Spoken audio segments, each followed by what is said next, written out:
Good morning, everybody. Welcome to Chassidus in the morning. Kuntres HaTefila. Today we're going to do two prakim, Yud Zayin, Yud Ches, and that's the end of the Sefer. And then we're going to go, Mitzvah Hashem, tomorrow back to the beginning.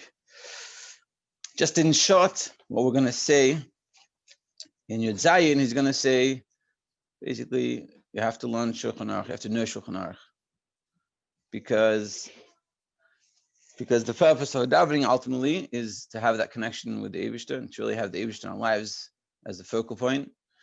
So part of that is knowing what the Eibishter wants from us. It's like in a relationship, if a husband and a wife, they say they love each other and they care about each other, but they don't ever learn what makes the other one happy, what's their, so to speak, love language, so it's not going to work. So the Eibishter has told us his love language, that's Torah mitzvahs. So that's what he wants from us. And so when we do Torah mitzvahs, we have to learn Shulchan Aruch, know how to do the Torah mitzvahs. That's essentially what we're going to see. And a few things we're going to say, talks about learning that would inspire you to have more avanir. Chapter 17, page 150. The study of Shulchan Aruch. This chapter explains the necessity of studying Shulchan Aruch so that we will know how to act properly. Yeah. Starting practical law, I would like to mention, this is the Rashab is saying, it's like, he's like talking one-on-one to us. I'd like to mention a duty placed upon us by the law of Torah study, Hilchis Talmud Torah. In several of his letters and in his introduction to the Shulchan Aruch, the saintly Mittler Rebbe, his soul rests in Eden, may his merit protect us, expounded on the directive. So the Mittler Rebbe expounded on the directive of having to learn Shulchan Aruch. Namely, every single individual, including one who is adept in the study of Talmud and its commentaries, and the works of the Rishonim Achronim, and who recalls what he learns, is obligated to study and establish laws that have practical application. So essentially what he's saying is that even if you know how to learn well, meaning you know how to learn Gemara with all the Rishonim and Achronim, and you could sit there for hours delving deeply into all the minute details of the Gemara, and why does it use this letter and this word and things like this, why is the Mishnah talking this language? And that's sort of like a high level of learning. He said, but it's important that you have to also learn the practical halachas. What do you need to do? It's not enough, to just learn these things. Rishonim Achronim, meaning he's also the commentaries and like meaning what's halacha. But it's like he's saying, essentially, it's like learning Rambam.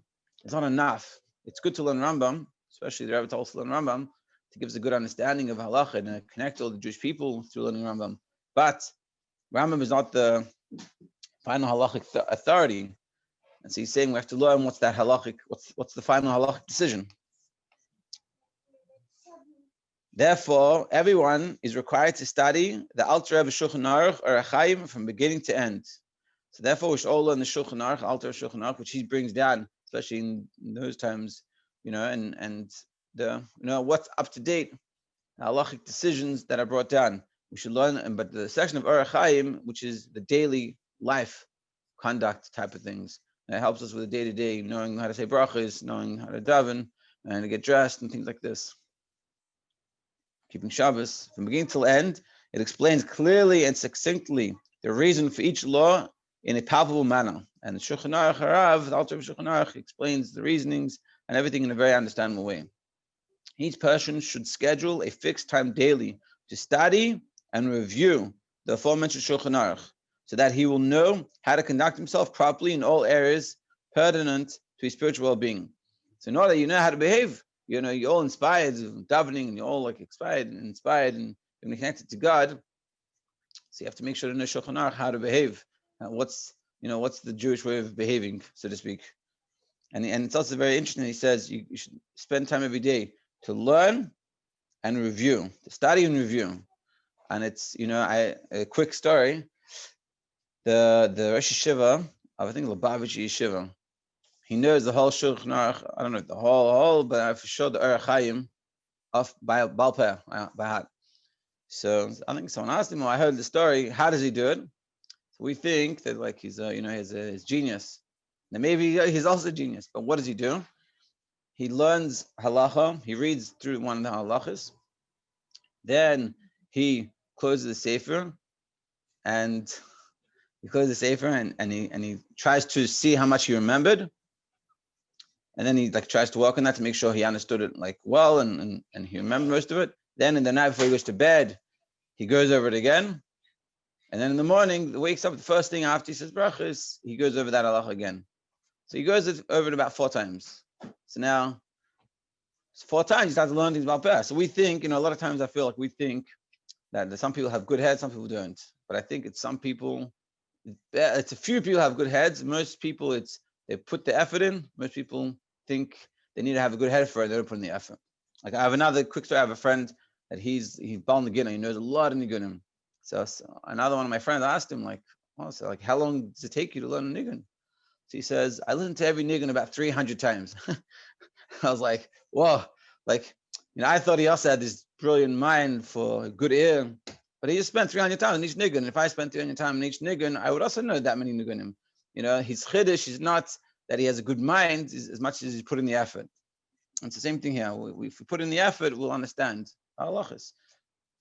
One should also schedule a special time daily. Most auspicious time is at night after Ma'ariv prayer for the study of ethical works that are based on the Midrashim, Agados, and passages from the Zohar. So learn Midrashim on the Torah and Agados, which is like the Ein Yaakov, which is like the stories of the Gemara. And he explains in passages from the Zohar to infuse one's heart with a love of God, His Torah and Avodah. And the purpose is to infuse us with a love Hashem and His Torah and putting in the effort, doing the Avodah. Yeah, very interesting. Summary. The laws of Torah study obligates us to schedule regular times for the study of Shulchan Aruch so that we will know how to act properly. Yeah, so basically learning Shulchan Aruch, because after all said and done, we have to also know how to do things, like practically, how to behave in certain situations. What does halacha tell us to do? And yeah, pretty straightforward. Last chapter, chapter 18, studying for the sake of performance. And ultimately he's going to say here that sort of take to heart what we talked about and we got inspired, but try to make a plan of action of how to actually do it. Now, I would say that it's a Ferengen that we should have with me or without me. You guys should have Ferengen.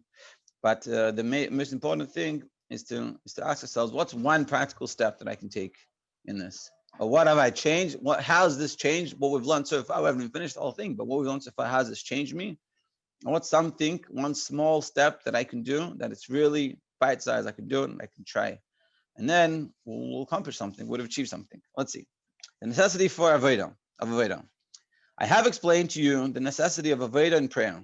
And also you should feel when we read this, it says when you learn the person that was there, that you're learning, he's standing next to you. It also says that Eibishter, Hashem is also the person. So the Rashab is here with us, and he's standing there, and we're reading, and he's reading with us, but he's talking to us. I've explained to you the necessity of Avodah in prayer, being utterly crucial to the spiritual health of every individual, and how to engage in, and what constitutes the Avodah during prayer, according to the true teachings of our venerable forebears. The Rebbes, their souls rest in the hidden heights, may their merit protect us. So he says, I've already explained to you the importance, meaning not just we should do, but how important this is to our well-being, our spiritual well-being, connection to God and our spiritual lives. Study to fulfill. My beloved brethren and friends. See how in very, very loving words. Take very well to heart all that I have written herein.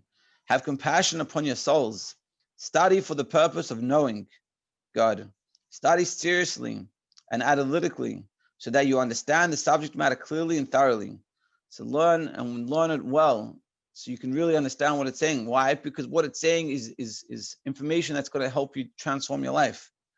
Yet study with a specific objective of performing, i.e. to serve God through the study, with genuine avodah of the heart and mind during prayer, and study with it and use it and gain the ability to be able to daven with it and think about and meditate on what the concept is saying during davening, to bring salvation to your souls, to refine and purify your natural and motive traits, and to refine ourselves and to purify our emotions, our emotions, and so we can transform our emotions to have proper emotions or emotions for the right things, and understand I'm having, Instead of when I'm feeling an emotional wreck, I run to go get some ice cream. I'll run to learn, or I'll analyze it, and I'll have those tools that I've learned from the Chassidus to understand why it's coming. Is it a good thing? Is it a bad thing? How should I have an emotion and work and have that ability?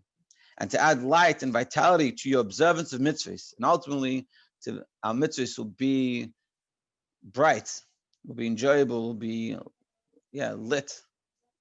May our hearts be whole and true to God, our Lord, in every detail.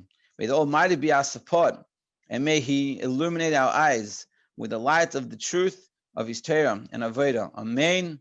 Kain Yehi Ratzon, may it be, may this be His will. And it's beautiful, beautiful things He says. And we should a bracha that we should all have this experience. We should get to the ultimate level of this.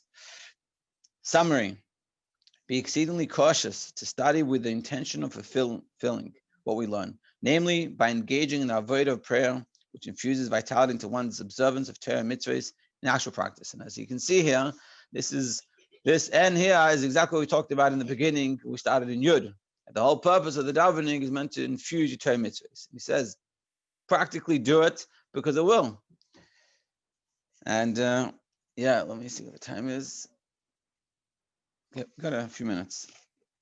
Yeah, perfect. So I want to say a shakrach to everyone that has continued on this journey so far. Now we're going to go back to the beginning. So in the beginning, with this basis, you'll be able to hold through when you go in the beginning. The beginning talks about, it teaches us how to learn Chassidus. That's really what we're going to learn. How to learn a Maimon, how to think about it, and things like this. And it's it's beautiful. Yeah. I guess we'll stop here, and tomorrow we'll continue. Let me stop the recording.